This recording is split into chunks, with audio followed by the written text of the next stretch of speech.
No projeto As Vozes do Brasil de hoje, você vai conhecer comigo um pouco da história do rei Roberto Carlos. Você está no Aero Motocar, o seu canal de variedades. Quando eu estou aqui. Roberto Carlos Braga, mais conhecido como Roberto Carlos. Ele é um compositor, cantor e empresário brasileiro. Nascido na cidade de Cachoeiro de Itapemirim, no sul do Espírito Santo, é o quarto e último filho do relojoeiro Robertino Braga e da costureira Laura Moreira Braga. A família morava numa casa modesta no alto de uma ladeira no bairro do Recanto. Roberto Carlos tinha o apelido de Zunga. Ainda criança, aprendeu a tocar violão e piano, a princípio com sua mãe e posteriormente no Conservatório Musical de Cachoeiro do Itapemirim. Apesar de seu sonho de infância ser arquiteto, caminhoneiro, aviador ou médico, dedicou-se à música. O ídolo na época era Bob Nelson, um artista brasileiro que se vestia de cowboy e cantava música country em português. Incentivado pela mãe, cantou pela primeira vez em um programa infantil na Rádio Cachoeiro aos 9 anos de idade. Apresentou-se cantando o bolero Amor e Mais Amor. Como prêmio pelo primeiro lugar, recebeu balas. O cantor recordaria anos depois o momento, relatado na obra Roberto Carlos em Detalhes, de Paulo César de Araújo. Disse ele: eu estava muito nervoso, mas muito contente de cantar no rádio. Ganhei um punhado de balas que era como o programa premiava as crianças que lá se apresentavam. Foi um dia lindo. Tornou-se então presença assídua do programa todos os domingos, acreditando nos seus sonhos de cantar. Na segunda metade dos anos 50, Roberto Carlos mudou-se para o Rio de Janeiro e, seguindo a tendência juvenil da época, entrou em contato com novos ritmos musicais, o rock and roll e o rockabilly, passando a ouvir artistas como Elvis Presley, Bill Haley, Little Richard, Gene Vincent e Chuck Berry.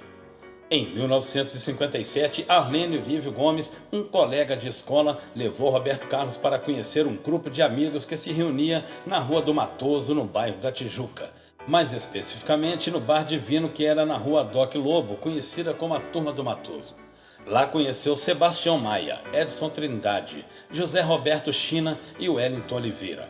Formou com estes o seu primeiro conjunto musical, The Sputniks.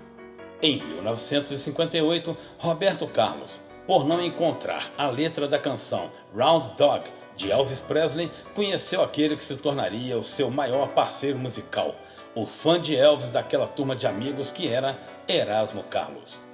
Os Sputniks conseguiram uma apresentação no programa Clube do Rock, apresentado por Carlos Imperial na TV Tupi. Após a apresentação, Roberto procurou Imperial para agendar uma participação solo no programa. Sebastião Maia, posteriormente conhecido como Tim Maia, descobriu a tentativa de apresentação solo de Roberto e, após uma discussão com o mesmo, saiu dos Sputniks e o grupo foi desfeito.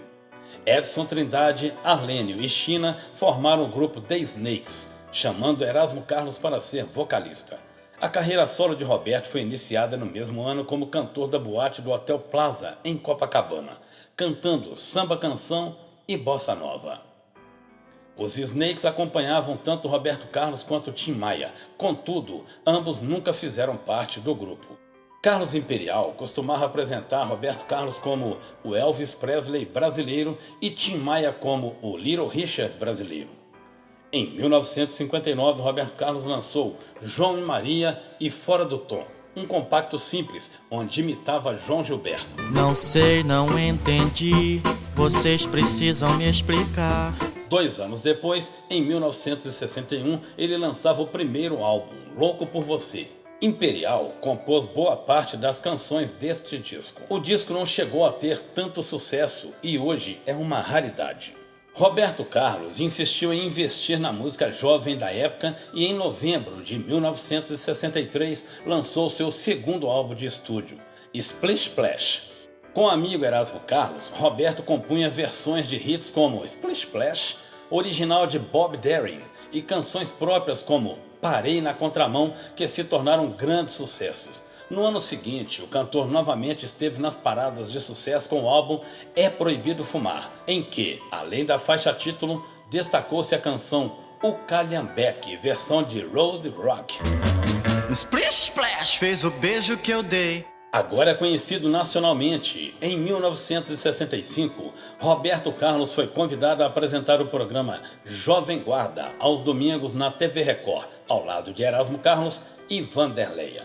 Ainda em 1965 foram lançados os álbuns Roberto Carlos Canta para a Juventude, com os sucessos História de um Homem Mau, Os Sete Cabeludos, Eu Sou Fã do Monokini e Não Quero Ver Você Triste, parcerias com Erasmo Carlos e Jovem Guarda, com os sucessos Quero Que Vá Tudo Pro Inferno, Lobo Mau, O Feio e Não É Papo Pra Mim. Não é papo pra mim, não é papo pra mim. Em 1968, foi lançado o LP O Inimitável, numa clara referência ao cantor Paulo Sérgio, que era acusado de ser imitador de Roberto Carlos. Disco de transição na carreira do cantor, que acabara de deixar o programa Jovem Guarda, o álbum teve influências na black music e emplacou vários sucessos como Se Você Pensa, Se você pensar que vai fazer de mim, Eu Te Amo, Te Amo, Te Amo, Eu te amo, eu te amo. É Meu, É Meu, É Meu, As Canções Que Você Fez Pra Mim, todas em parcerias com Erasmo Carlos, Ciúme de Você, de Luiz Airão e Não Vou Deixar Você Tão Só, de Antônio Marcos. Meu coração. Ainda naquele ano, Roberto Carlos se tornaria o primeiro e único brasileiro a vencer o Festival de Sanremo na Itália, com a canção Canzone per te, de Sérgio Endrigo e Sérgio Bardotti.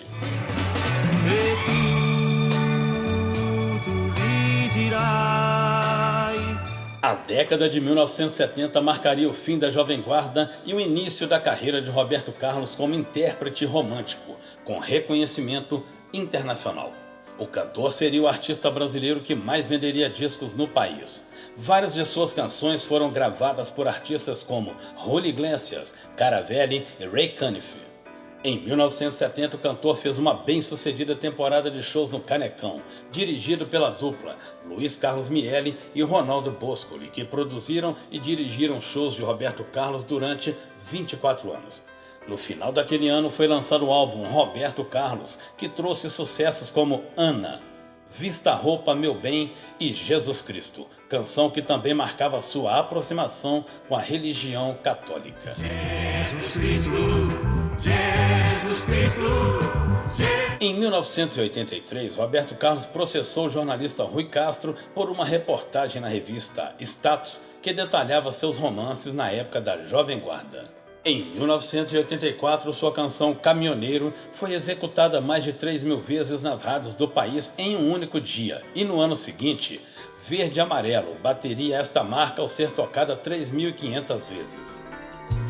todo dia quando eu pego a estrada, boto fé. Ao longo dos anos, o cantor teve casos efêmeros com a cantora Maísa, a socialite Silvia Amélia Chagas, neta do médico e sanitarista Carlos Chagas, e a atriz Sônia Braga.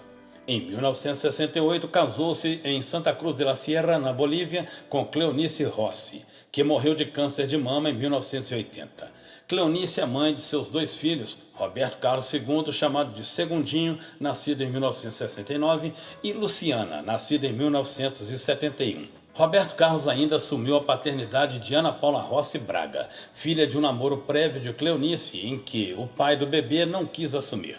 Roberto, então, por amor à esposa, se apegou à filha dela e a registrou como sua filha. Em 1979, o casamento com Cleonice se desfez, iniciando um romance com a atriz Miriam Rios, com quem teve um casamento que duraria 11 anos sem filhos. Na década de 1990, o cantor descobriu que o seu breve relacionamento com a modelo e comerciante Maria Lucila Torres gerou um filho, Rafael Carlos Torres Braga, que ele assumiu como seu filho legítimo através de teste de paternidade. À época, Maria Lucila não quis revelar a Roberto Carlos que ele a tinha engravidado por vergonha, pois foi um caso passageiro que tiveram. Ela sempre falava ao filho que Roberto era seu pai e Rafael fez o teste para realizar o desejo da mãe. Após alguns meses de ter descoberto que Roberto era seu pai, Rafael perdeu a mãe. Maria Lucila morreu de câncer de mama. Em 1996, o cantor casou-se com sua antiga namorada, a pedagoga Maria Rita Simões, e não quiseram ter filhos. Eles se conheceram em 1977, quando a enteada de Roberto Carlos apresentou a amiga ao padrasto em um show no interior de São Paulo, já que Ana Paula e Maria Rita estudaram juntas. Mas o pai de Maria Rita não aceitou a aproximação dos dois por Roberto ser bem mais velho. Eles se separaram e só voltaram a se reencontrar 14 anos depois, em 1991, quando começaram a namorar. Em 1998, Maria Rita foi diagnosticada com câncer em todos os órgãos e morreu em dezembro de 1999, fato que abalou profundamente Roberto Carlos. Em 17 de abril de 2010, morreu aos 96 anos Laura Moreira Braga, mãe de Roberto Carlos, vítima de infecção respiratória. A notícia da morte de sua mãe foi dada durante uma apresentação que Roberto Carlos fez no Radio City Music Hall em New York. Em 16 de abril de 2011, Ana Paula, sua filha adotiva, morreu aos 47 anos nos braços do marido, o guitarrista Paulo Coelho Soares, que toca na banda de Roberto. Ana Paula morreu repentinamente de parada cardíaca. E você conheceu comigo no projeto As Vozes do Brasil um pouco da história do rei Roberto Carlos. Se inscreva no canal, deixe o seu like. Eu sou Geraldo Atherton, canal Aeromotocar. Thank you very much. Fui. Na paz do seu sorriso, eu sou aquele amante à moda antiga.